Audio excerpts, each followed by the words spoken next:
Carinhato. Encerrada a discussão, em votação. Para declarar o voto, presidente. Declarar o voto, presidente. Para declarar voto, o vereador Bortola.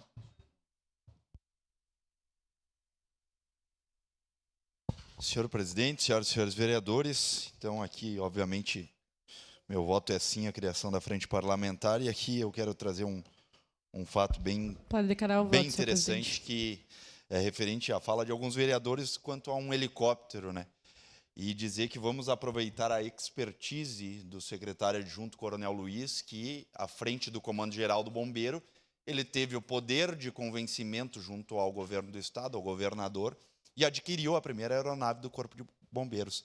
Bem como adquiriu, porque fica tudo no CPF da pessoa, não fica, né, no institucional, bem como adquiriu a escada Magiros, que muito auxiliou também nessa questão das enchentes, tenente Cristiano Becker.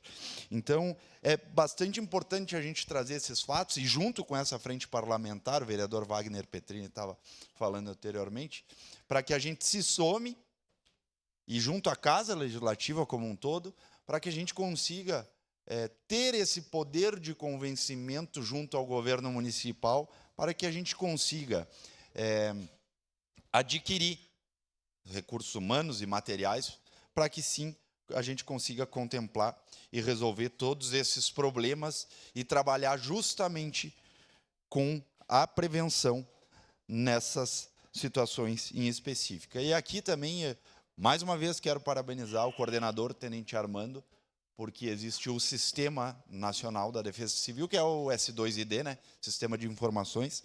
Então, e esse sistema, tudo que acontece em nosso município tem que ser cadastrado ali. Para quê? Para que a gente consiga recurso do governo federal, até mesmo do governo estadual, e sim, dinheiro tem específico para essas ações. Tem que ter projeto, botar o projeto no sistema e cobrar, aí sim entra a área política, e cobrar politicamente dos deputados, senadores, e seja lá quem for, para que a gente consiga atender bem a população caxiense. Voto sim, presidente. Obrigado. Obrigado, vereador Bortola.